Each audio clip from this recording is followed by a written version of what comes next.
जय श्री राम। बालकांड अध्याय 15।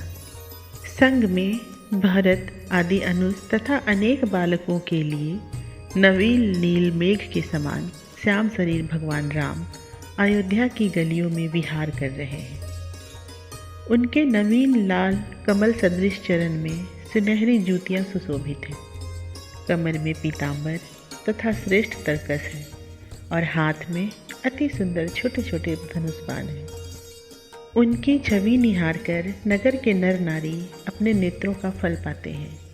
तुलसीदास जी के हृदय में अयोध्यापति महाराज दशरथ के चारों बालक विराजते हैं। जैसे सुंदर भगवान राम हैं, वैसे ही मनोहर लखन भी हैं तथा वैसे ही शील सुषमा और स्नेह के भंडार श्री भरत जी हैं और उनके साथ वैसे ही सुंदर श्री शत्रुघ्न जी भी हैं। चारों भाई हाथ में धनुष बांध लिए, कमर में तरकस कसे तथा पीतांबर ओढ़े अति मनोहर चाल चलते हैं। उनके अंग अंग में जड़ाऊ आभूषण जगमगाते हैं, जो भक्तों के हृदय का अंधकार समूह हर लेते हैं। भगवान शंकर के सुप्रेम रूपी मानसरोवर के हंस प्रभु राम बाजार, गली, घाट और वाटिकाओं में खेलते फिरते हैं। वे शोभा रूप दान देकर अपने अनुरक्त याचकों का सम्मान करते हैं तथा लोगों के नेत्रों को निहाल करते हैं। देवता लोग कहते हैं, आज अयोध्या में तो सब प्रकार सुखमय सुकाल है, किंतु अब रावण रूप दुरित दुख का दलन होना चाहिए। तुलसीदास कहते हैं कि महाभाग्यशाली महाराज दशरथ और कौशल्या जी के सुकृतों की सिद्धजन भी सराहना करते हैं। भगवान राम हाथों में सुंदर सुंदर छोटे छोटे धनुष बांध लिए, कमर में तरकस कसे तथा पीतांबर पहने और पैरों में सुंदर जूतियां धारण किए हैं। उनकी पैजनी और किंकिणी की ध्वनि सुनकर मन आनंदित होता है और सर्वदा उनके समीप रहता है। भुजाओं में सुंदर पहुँची तथा अंगद धारण किए हैं। वक्षस्थल पर पादिक और हाथ सुशोभित है तथा उनके कुंडल और तिलक की छवि कवि के हृदय में गढ़ी जाती है। सिर पर लाल टोपी है, नेत्र कमल अति विशाल है तथा मुख अति सुंदर है। ऐसे रूप से भगवान कल्प वृक्ष की छाया में खड़े हैं।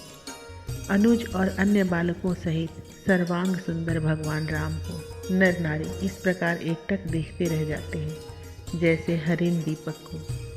इस प्रकार अवध की गलियों में गोली भंवरा लट्टू और डोरी से खेलती हुई प्रभु की वह मधुर मूर्ति तुलसीदास जी के हृदय में निवास करे।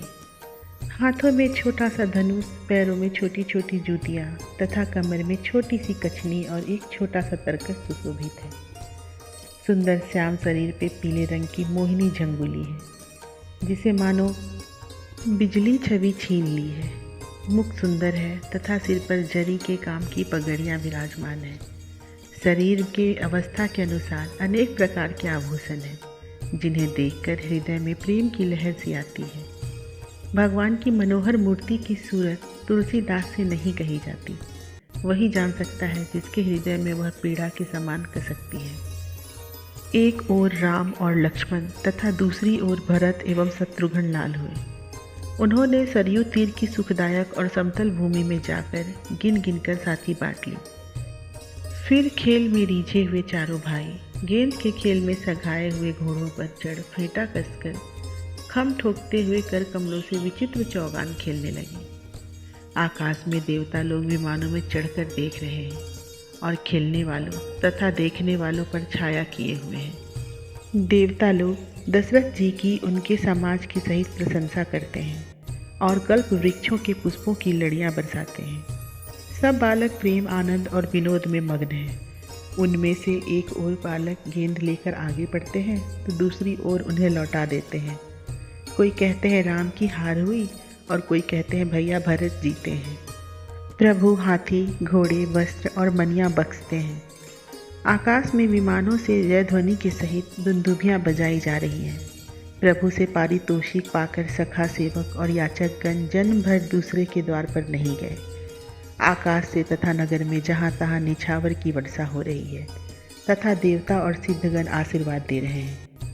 प्रभु के इन नित्य नवीन चरित्रों को जो लोग प्रेम में भरकर गाते या सुनते हैं, वह बड़े ही भाग्यशाली हैं।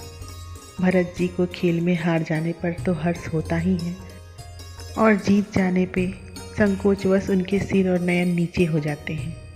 तुलसीदास कहते हैं, प्रभु के ऐसे सील और स्वभाव को स्मरण कर जो इसी रंग में रंगे हुए हैं वे लोग बड़े पुण्यशाली हैं। जय श्री राम।